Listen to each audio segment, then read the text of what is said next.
Bonjour tout le monde, j'espère que vous allez bien. On se retrouve dans cette vidéo pour parler de mes cheveux, plus précisément de mon blond polaire, comment je fais pour l'entretenir, comment je fais pour éviter qu'il y ait trop de reflets jaunes, etc. Donc c'est parti. Avant que la vidéo ne commence, vous savez, n'oubliez pas de vous abonner à mon Instagram et également sur ma chaîne pour ne rien manquer. Et surtout, si vous souhaitez me soutenir, n'hésitez pas à aller visionner une petite pub sur YouTube, ça sera juste en barre d'infos. Donc, mon blond polaire, parce que c'est un blond polaire que j'ai. Normalement, ça se voit bien à la caméra. Bon, là mes cheveux sont pas faits, je l'ai juste laissé sécher comme ça. Donc voilà, mes cheveux sont longs. Et j'ai un blond qui est polaire, donc qui est un blond très clair. Enfin, un blond blanc en fait. C'est vrai que j'ai longtemps voulu un blond blanc, mais je savais pas vraiment comment y parvenir. Donc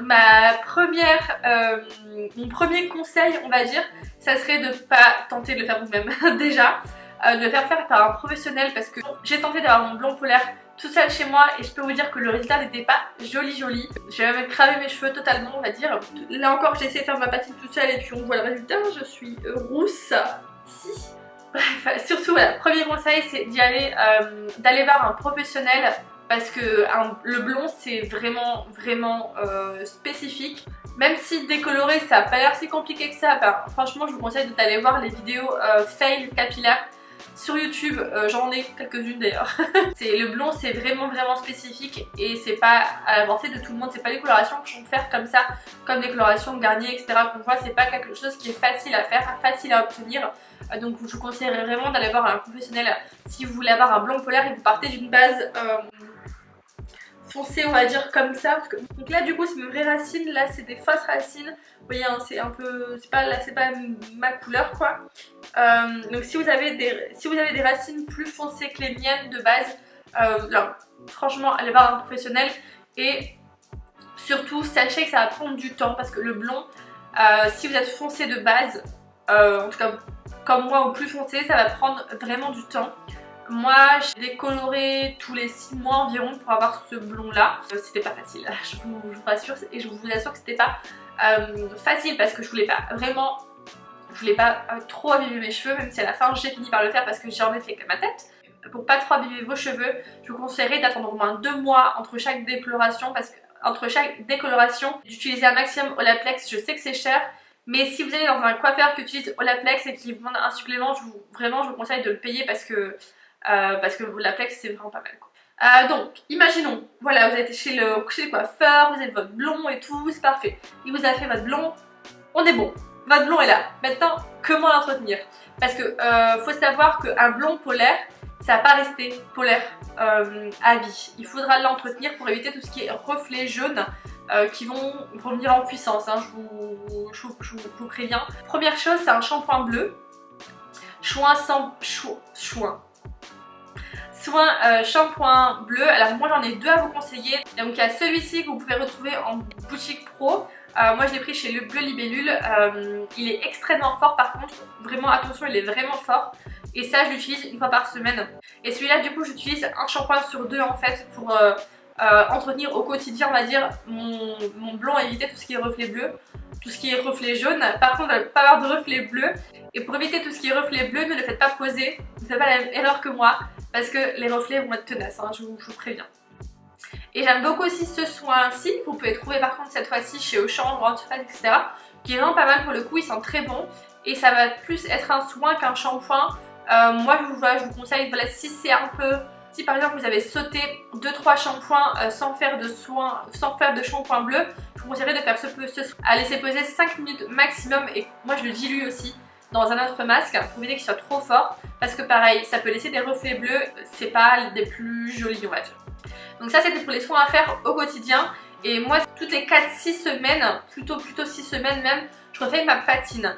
Donc une patine c'est quoi? En fait ça va être pour neutraliser les reflets ou donner des reflets dans certains cas, mais dans le cas d'une blonde c'est pour vraiment repatiner la couleur et donc vraiment enlever tout reflet. Et moi dans mon cas c'est pour vraiment avoir les cheveux blancs gris limite, que j'adore. Là d'ailleurs je commence à être un peu plus blonde chaud on va dire, c'est un blond polaire toujours mais un peu plus dans le ton chaud.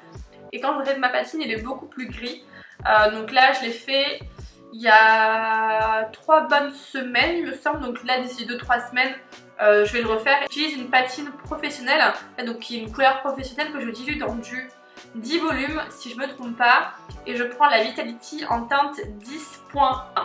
Ça s'affiche à l'écran et je vous mettrai tous les liens en barre d'infos. Celle-là je la prends chez Produo. Et vraiment la patine ça va être le secret de votre blond polaire, parce que sans patine, même avec les shampoings bleus, ça va être vraiment compliqué de rester sur un blond froid. À moins que vous voulez un blond polaire plus chaud, mais dans ce cas c'est toujours un blond polaire. Mais si vous voulez un blond polaire froid, je vous conseille vraiment de faire votre patine. Soit vous faites vous-même si vous êtes à l'aise, ou soit vous faites comme moi, vous faites vous-même. Sauf que si vous avez des racines comme moi, n'allez pas sur vos racines parce que c'est moche après. Parce qu'après vous allez vous retrouver comme moi avec des choses cheloues là, surtout ici. Vous voyez, c'est vraiment pas beau. Vraiment pas beau, et j'ai essayé de refaire mes racines au-dessus, hein, mais ça n'a pas fonctionné. Laura, si tu vois cette vidéo, je suis désolée, j'ai gâché tes racines, mais bon, c'est... voilà. Je tente des choses encore, même si je sais que les cheveux, faut que j'arrête de vouloir décolorer et colorer moi-même, mais bon. Que voulez-vous, je suis incorrigible. Et aussi, il faut savoir que le blond abîme les cheveux, donc vous conseillerez aussi pour avoir un beau blond, avoir de beaux cheveux, entre guillemets, brillants, vous voyez. Brillants, du coup, les couper assez régulièrement. Moi, je les coupe tous les 3 mois. Je coupe ça environ tous les 3 mois, ce serait très bien. Des soins, maximum de soins naturels si possible. Même si je vous cache pas que de temps en temps je fais un soin quand même avec beaucoup de silicone dedans. Comme je dis au début, j'ai vraiment massacré mes cheveux quand j'ai voulu faire moi-même. Donc je mets quand même un peu de silicone dans mes cheveux, même si ma routine est quasiment 100% sans silicone. Sauf quelques soins, voilà, que je garde encore avec du silicone dedans. Je vous conseille aussi vraiment les soins Marianella, ils sont excellents, vraiment excellents, c'est un peu onéreux mais ils sont excellents. Et bien sûr tout ce qui est soins naturels, donc bain d'huile toutes les semaines, forcément moi je fais ça. Et je fais aussi des soins d'aloe vera que je mets avec d'huile dedans, avec lesquels je mets de l'huile dedans, et je vous conseillerais cette huile-ci de chez Aromazone qui est pas mal pour les cheveux. Et en général je vous conseille en fait Aromazone parce que franchement ils sont vraiment pas mal pour tout ce qui est soins et huile naturelle. Et dernier conseil pour avoir un beau blond, donc pour avoir des beaux cheveux et donc un beau blond, ça serait d'éviter un maximum tout ce qui est chaleur. Donc moi personnellement, de toute façon vous voyez, je les coiffe pas trop, j'évite en fait. Je les sèche jamais au sèche-cheveux, sauf quand je dois sortir rapidement. Si j'ai pas 1 heure devant moi, je les sèche au sèche-cheveux, ou sinon je les lave pas parce que j'ai la flemme concrètement. Mais voilà, vraiment shampoing après shampoing à chaque shampoing, même shampoing soin à chaque shampoing. Pour moi c'est radical et vos cheveux s'en porteront que mieux. Et aussi évitez de les laver trop souvent parce que du coup ça régresse les cheveux l'air de rien, ça abîme votre couleur, votre blond, votre patine. Moi je les lave 2 fois par semaine et ils sont très gras mes cheveux, mais concrètement je vais avec moi-même pour pas les laver parce que je sais que c'est bénéfique pour eux. Et écoutez, c'est tout pour mes petites astuces pour avoir un blond polaire. Moi ça fait 8 mois que j'ai mon blond polaire. Vous voyez, il y a encore, franchement, il y a ça que je dois couper encore. Mais j'y arrive petit à petit, parce que ça c'est en bonne santé, vous voyez il brille pas mal. Et ça, bon, ils brillent quand même, mais ils sont pas en bonne santé. Du coup il faudrait que je coupe ça encore. Mais je suis pas prête à tout couper, du coup je coupe petit à petit. Voilà. Écoutez, nous avons l'invité pour cette outro. Tu viens? Bon, écoutez, chaton et moi on vous souhaite une bonne journée. On vous fait de gros bisous. On vous dit à bientôt pour une vidéo. Ciao!